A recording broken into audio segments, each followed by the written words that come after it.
Hello everyone, so today I'm going to show you how I disinfect and use my DermaRoller.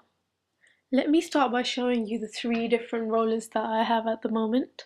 The first one is the 192 needle roller with needle length of 0.25 millimeters. You can hardly see the needles, that's how small they are. I've had this one for about 2 years now, but I've only used it 2 to 3 times because I've just been lazy really. The second one is the 0.5 millimeter needle length. You can now see the needles. I bought this one a few days ago because I wanted to start using a DermaRoller again. And they say you really do need to use at least the 0.5 millimeter length to see good results. The third one is the 180 needle roller with 0.5 millimeter needle length as well, but for some reason the needles look longer than the previous one. I'm going to start by disinfecting the rollers using surgical spirit. I got this one from Boots, but you can get it from any pharmacy or drugstore. I pour it in a small container and then dip the roller heads in there for 10 minutes. I'll only be using the 0.5 millimeter rollers today. I'll be using it all over my face, but concentrating mainly on the scars I have from picking my spots. Disgusting, I know. And also enlarged pores on and around my nose. For those of you who don't know, DermaRoller works by prickling your skin and tricking the skin to renew skin cells and repair automatically. So let's begin. The roller comes with a little diagram and instructions on how to use it. Make sure you wash your face and hands properly before doing this. You start on a small section on your face, roll a few times in each direction, horizontally, vertically and diagonally. Each time you change direction, you have to make sure you lift the roller off your skin to avoid scratching. Once again, you're tricking your skin into repairing itself.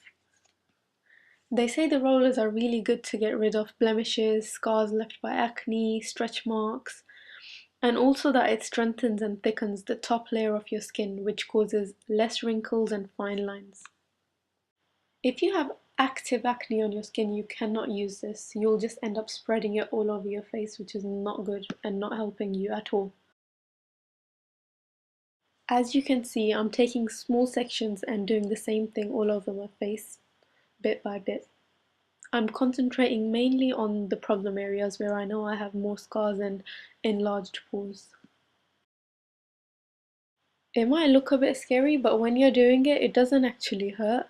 I mean, it feels a little bit uncomfortable and you know that you're doing something to your face, but it's not painful.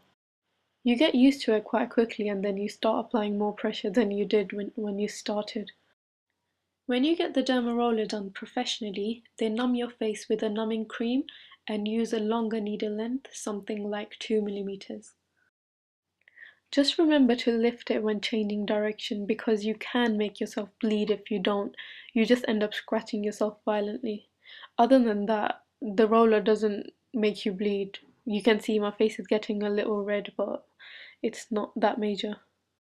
Now I'm putting this roller back in its container while I use the other one. You can see the needles are not actually in contact with the container.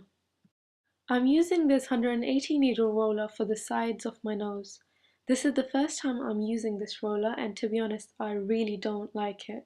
The needles are just not as good and sharp as the other roller. I don't think I'll be using it again. It's very important to see the needle quality before you buy the roller. A lot of them you see online are like this one.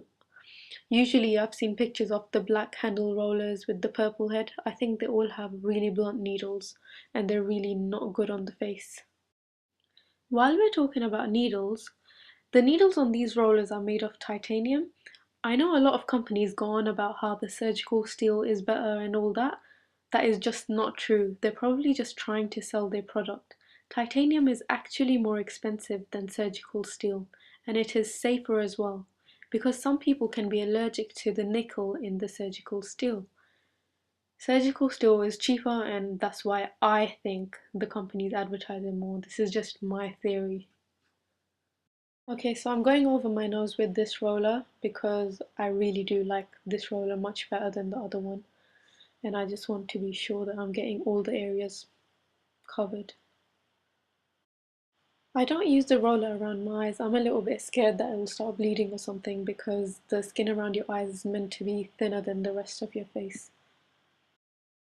You can see my face is getting quite red now. I think it's best if you use the DermaRoller when you know you're not going to see anyone. I always use it at night when I know I'm not going out and I can just sit in my room with a red face. I forgot to mention, I don't use a cream when I do this. I do it dry on my face because I don't like the idea of all these random chemicals going into my body. Okay, so 1.5 hours later, you can see that the redness has basically disappeared. I put a moisturizer on my face after a couple of hours when I know my skin has healed a bit. Try using an organic moisturizer for this if you can. If not, just wait a little longer and use whatever you use every day. I hope you found that useful. Thank you for watching.